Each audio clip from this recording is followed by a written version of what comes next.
Water, water, water. What we didn't talk about yet is water. And I don't mean this water which is coming from the sky. So today's video is more about solar and hot water and the tropics. Hi, so yeah, it's raining again, like it would be water poured out of buckets.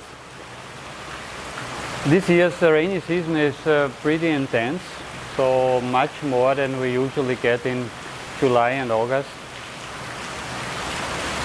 But you know, the tropics are meant to be wet, and this does not cause this kind of problems you might have somewhere else. But today is not about rain. As I said, today I want to speak about something which is kind of almost a waste product for us, and this is hot water, and what kind of issues we have creating hot water, and how this is fitting together with solar here in a hot climate. The rain has stopped. We are inside of a guest bungalow now, which is meant to house like 3 people. And so what is our problem actually in a hot country with hot water, and if you actually want to use your solar energy to provide the energy also for heating up your hot water? There's one major issue. In a moderate climate where hot water is a type of storage, energy storage, here we don't have a use for it. So we would actually store energy into a medium which is hardly used. And the reason why it's not used is because, you know, you always heat up water to a certain temperature, but this is normally not the temperature where you use it. It always is gonna be mixed with cold water to get it to some usable temperature. So in this case, you want to take a shower, you of course will not take 60 degrees centigrade hot water and take a shower with it. You're mixing it down to body temperature so you can use it. And in a hot climate there is something missing which is very important to mix some temperatures down, and that is on the other side the cold water. So in our case, maybe our cold water system, the temperature of that one is already 25 degrees Celsius. If you want to take a shower, you actually have to add only a very tiny amount of hot water to the cold one to get it up to temperature. So that's why in the tropics, probably you know it, you have been maybe in a country, in a hot country, on holidays, and what you will typically find there is in the bathrooms is something like this one. These devices, these are instant hot water heaters. So you open the water and the cold water will pass through a heating chamber and instantly heat up to a certain usable temperature which is comfortable for you to take a shower. And the rest, all other taps here in this bathroom are just connected to cold water because there's no need to heat it up.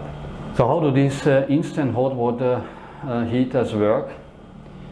So they are connected to a really powerful electric supply, and inside of that small box is a very powerful heater. This takes around 4.5 kilowatts to heat up the water which is passing through the chamber, and is only inside the chamber maybe for a few seconds. In those few seconds the water needs to be heated up by a certain differential of temperature so that you can use it.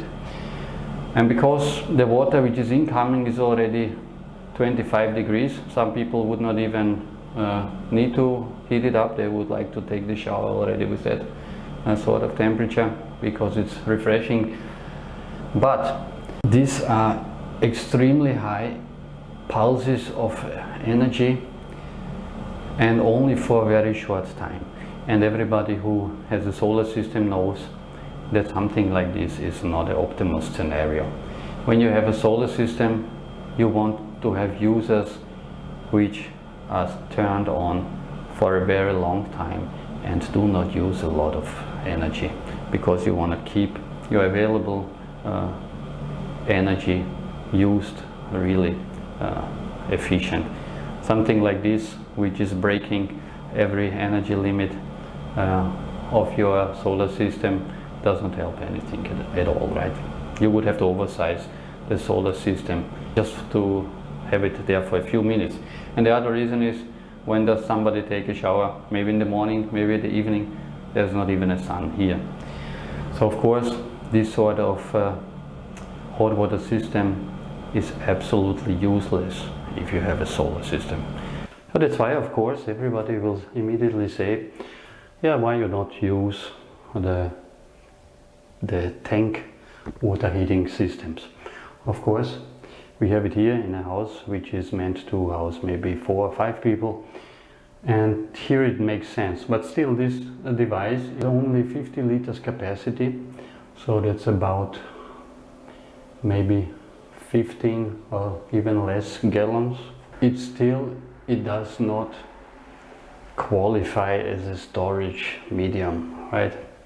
Because you can heat up this amount of water in just a few minutes to the temperature again, which it is inside there, maybe 60 degrees Celsius.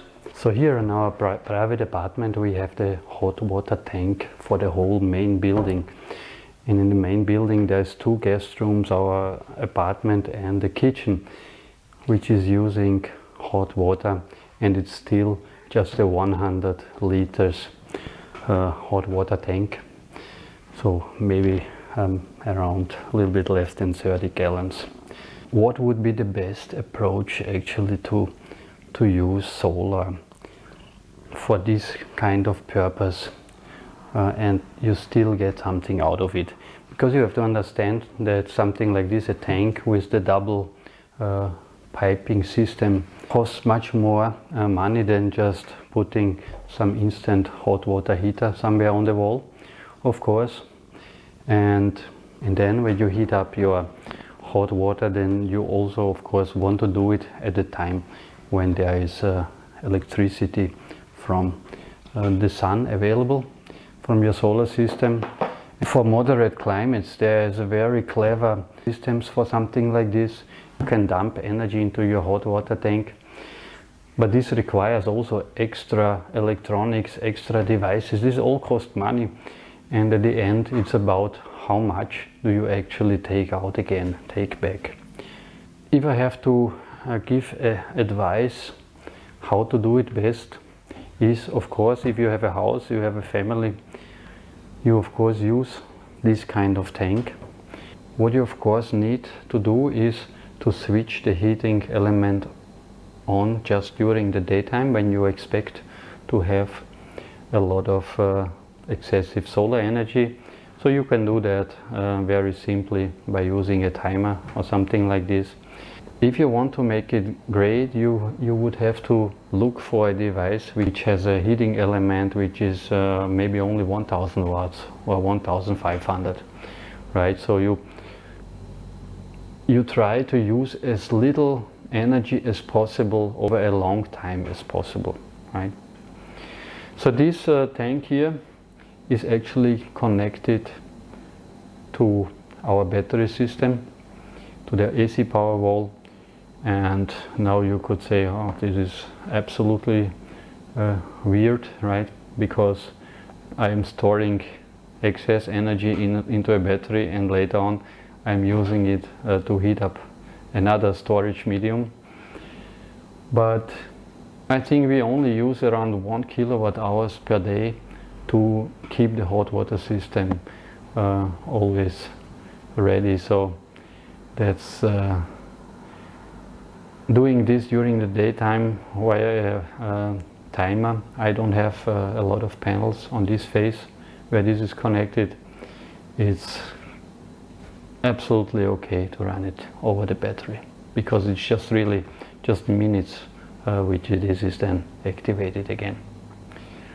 Okay, yeah, so you see something what is really valuable in another climate, here it is almost has no value, right? Okay, so this should be only a short video about a topic which didn't speak yet, and so thank you for watching. Please subscribe to the channel and give me a thumbs up, and I see you next time.